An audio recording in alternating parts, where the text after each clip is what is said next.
Hey, everybody. Thank you so much for joining me today. Welcome back if you're returning. Welcome if you're new here, and happy Friday. Happy Memorial Day weekend Friday if you're in the United States. I'm a little overexcited about a 3-day weekend, to be fair.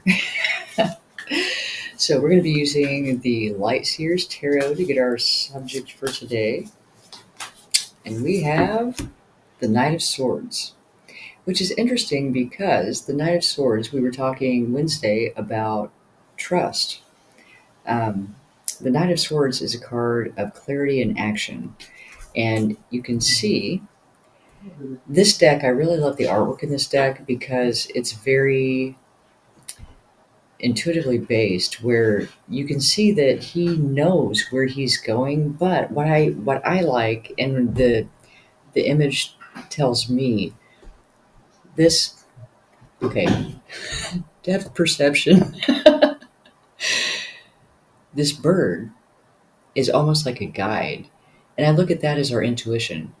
So he's following his intuition and he's clearly ready to take action. He has clarity. He knows his direction based on following the intuition, but he's getting ready to jump on this motorcycle and go for it. And there again, in order to do that, we really need to have that trust in ourselves, in our ability to act, in our ability to have clarity over a situation. And so much of that comes from your intuition. And many of us were steered away from trusting our gut. So many times when someone's dealing with a situation, they'll go to the people around them for advice. Well, what do you think? Well, what do you think? Look, don't do a Facebook poll on your life, okay? No one is going to view the situation the way that you do. No one's going to know how you feel about it or how you see it. That's the most important thing, because regardless of how the people around you see it, that decision is yours to make. You need to make it from a place of personal clarity, not the most number of people who said you should do this.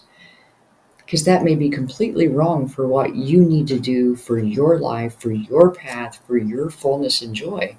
And because, again, when we are not completely whole in ourselves, and we don't have that trust in ourselves, we're not coming from that authentic place, we don't trust our ability to make a decision. And so we bounce it off so many people and then take the highest number of responses that said we should do this. Well, there we go to that forcing outcomes again, because now you've taken this random bunch of information from other people who don't know your situation, don't know your path, don't know your heart, and made a choice. That's not clarity. That's a census. You took popular opinion on what action you should take, and that may be completely wrong for you. And this is why this is a problem. People are going to respond out of their experience, their fears, their beliefs, and that's not necessarily what's going to be right for you. And so, in order for you to make the proper decision for you, follow your intuition. If you're really not sure how to do that, think back to when you were a kid. Before people told you to get up in your logical mind and stay there, and that you can't feel your way through life. Yeah, you can. You really can, and you'll find that you make better decisions when you do. And I'm not talking about emotion. Emotions are a GPS, a guide system to let us know when we're off course. So when you feel that emotion coming up, it's trying to tell you something. Something's not right here. And we've talked about before, sit with it. Ask it why. Why why do I see, or why do I notice sadness? Why is there sadness? Not why am I sad, because we don't want to own it. We want to acknowledge it, and we want to question it. Where is this coming from? Why is there sadness here? And if you sit with it, it'll come to you, and that is your intuition. Oh, there's sadness because I quit rollerblading. And I miss rollerblading. I like the way that felt. I like the way my body was healthy when I was doing that. I need to start rollerblading again. It can be that simple.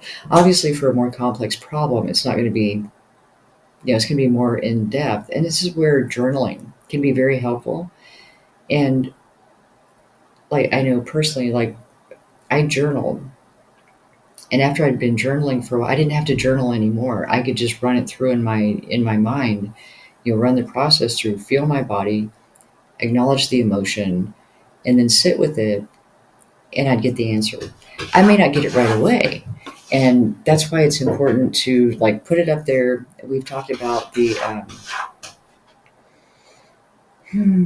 I always forget the name of it, but the part of our brain where when we put something into the forefront of our mind, that part of our brain is going to be working on the answer, the solution, the opportunity.